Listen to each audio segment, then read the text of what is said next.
നമസ്കാരം. നിലമ്പൂർ ഉപതെരഞ്ഞെടുപ്പ് ചൂടിലേക്ക് കടന്നിരിക്കുകയാണ്.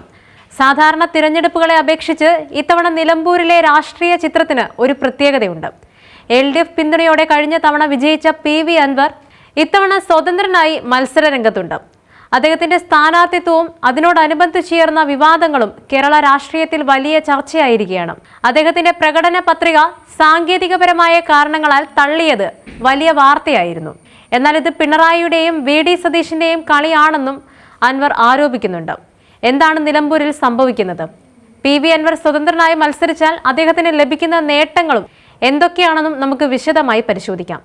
നിലമ്പൂർ മണ്ഡലം ഒരു രാഷ്ട്രീയ പരീക്ഷണശാലയായി മാറിക്കൊണ്ടിരിക്കുകയാണോ എന്ന് തോന്നിപ്പോകുന്നു.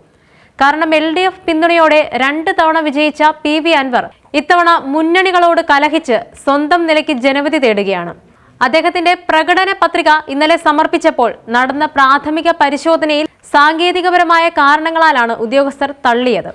എന്നാൽ ഇതിനെതിരെ PV അൻവർ രംഗത്ത് വന്നിരിക്കുന്നത് ഈ നീക്കത്തിന് പിന്നിൽ പ്രതിപക്ഷ നേതാവ് VD സതീശനും മുഖ്യമന്ത്രി പിണറായി വിജയനും VD സതീശനും തമ്മിലുള്ള ഒത്തുകളിയാണെന്ന നിലയിലാണ്. PV അൻവർ സ്വതന്ത്രനായി മത്സരിക്കുന്നതിലൂടെ അദ്ദേഹത്തിന് ചില നിർണായക നേട്ടങ്ങൾ ലഭിക്കാൻ സാധ്യതയുണ്ട്. സഹതാപ തരംഗം.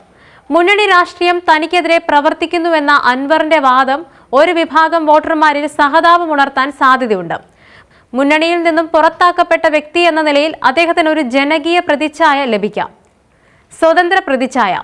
മുന്നണികളുടെ കെട്ടുപാടുകളിൽ നിന്നും മോചിതനായി ജനകീയനായ നേതാവ് എന്ന നിലയിൽ സ്വയം അവതരിപ്പിക്കാൻ അൻവറിന് അവസരം ലഭിക്കും. ഇത് മുന്നണി രാഷ്ട്രീയത്തിൽ വിശ്വാസം നഷ്ടപ്പെട്ട വോട്ടർമാരെ ആകർഷിക്കാൻ സഹായിക്കും. വോട്ട് ഭിന്നിക്കൽ. അൻവർ സ്വതന്ത്രനായി മത്സരിക്കുന്നത് UDFനും LDFനും ഒരുപോലെ വെല്ലുവിളിയാകും. ഇരു മുന്നണികളിൽ നിന്നും അൻവറിന് വോട്ടുകൾ ലഭിക്കുകയാണെങ്കിൽ അത് നിലവിലുള്ള മുന്നണികളുടെ വോട്ട് വിഹിതത്തിൽ കാര്യമായ കുറവുണ്ടാക്കും. ഇത് പലപ്പോഴും ഒരു സ്വതന്ത്ര സ്ഥാനാർത്ഥിക്ക് അനുകൂലമായ സാഹചര്യമാണ്. വ്യക്തിപരമായ സ്വാധീനം. നിലമ്പൂരിലെ വ്യക്തിപരമായ സ്വാധീനവും ജനങ്ങൾക്കിടയിലെ അദ്ദേഹത്തിന്റെ പ്രവർത്തനങ്ങളും സ്വതന്ത്ര സ്ഥാനാർത്ഥിത്വത്തിന് ഗുണകരമാകും. മുന്നണി പിന്തുണയില്ലാതെയും തനിക്ക് വിജയിക്കാൻ കഴിയുമെന്ന് തെളിയിക്കാൻ ഇത് അദ്ദേഹത്തെ പ്രേരിപ്പിക്കും. മുന്നണികൾക്ക് മുകളിലുള്ള സ്ഥാനം.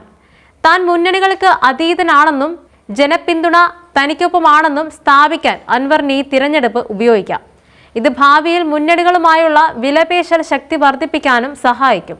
എന്നാൽ ഒരു സ്വതന്ത്ര സ്ഥാനാർത്ഥിക്ക് മുന്നണി രാഷ്ട്രീയത്തിൽ നിന്ന് ലഭിക്കുന്ന പിന്തുണയില്ലായ്മ വലിയ തിരിച്ചടികൾക്ക് കാരണമായേക്കാം.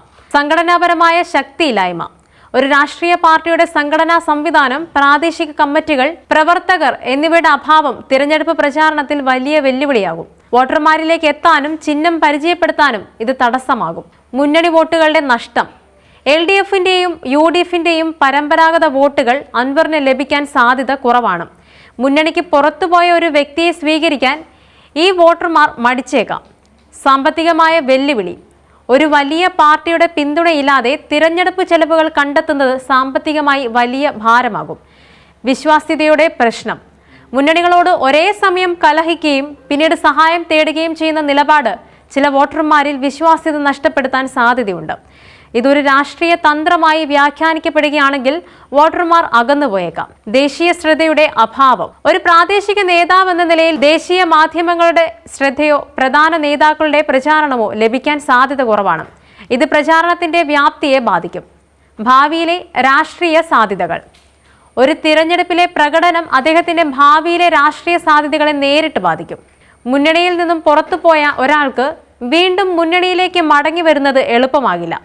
അൻവറിന്റെ ഏറ്റവും പുതിയ ആരോപണം VD സതീശൻ UDFിലെ ഒരു ഹിറ്റ്ലർ ആണെന്നുള്ളതാണ്. മുതിർന്ന UDF നേതാക്കളെ പോലും സതീശൻ അവഗണിക്കുന്നുവെന്നും അദ്ദേഹം കുറ്റപ്പെടുത്തി.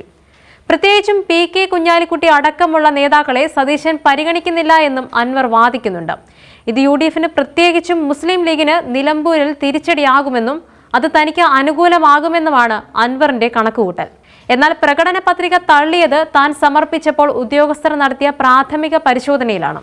ഇതിനെ രാഷ്ട്രീയമായി വ്യാഖ്യാനിച്ച് ഇരു മുന്നണികൾക്കെതിരെയും തിരിയുന്നത് അൻവറിന്റെ തന്ത്രമാണോ എന്ന സംശയവും ഉയരുന്നുണ്ട്. നിലമ്പൂരിൽ ആര്യാടൻ ഷൗക്കത്തിനെയാണ് UDF സ്ഥാനാർത്ഥിയാക്കിയിരിക്കുന്നത്. അൻവറിന്റെ വിമർശനങ്ങളുടെ പ്രധാന ലക്ഷ്യങ്ങളിലൊന്ന് ആര്യാടൻ ഷൗക്കത്ത് കൂടിയാണ്. ഷൗക്കത്തിനെതിരെയുള്ള വ്യക്തിപരമായ ആരോപണങ്ങൾ അൻവർ നിരന്തരം ഉന്നയിക്കുന്നുണ്ട്. ഇത് ആര്യാടൻ കുടുംബത്തിന്റെ ശക്തി കേന്ദ്രമായ നിലമ്പൂരിൽ UDFന് എത്രത്തോളം തിരിച്ചടിയാകുമെന്നും അതോ അൻവറിന് തന്നെയാണോ തിരിച്ചടിയാകുക എന്നും കണ്ടറിയണം. ചുരുക്കത്തിൽ നിലമ്പൂർ ഉപതിരഞ്ഞെടുപ്പ് വെറും ഒരു വോട്ടെടുപ്പ് മാത്രമല്ല, രാഷ്ട്രീയ തന്ത്രങ്ങളുടെയും കളം മാറ്റി ചവിട്ടലിന്റെയും ഒരു നേർചിത്രമാണ്. PV അൻവറിന്റെ ഈ സ്വതന്ത്ര നീക്കത്തിന് പിന്നിൽ ഒരു മാസ്റ്റർ പ്ലാൻ ഉണ്ടോ? അതോ അദ്ദേഹത്തിന്റെ രാഷ്ട്രീയ ഭാവിയുടെ നിലനിൽപ്പിനായുള്ള ഒരു പോരാട്ടമാണോ എന്ന് വോട്ടെണ്ണൽ ദിവസം മാത്രമേ വ്യക്തമാകൂ.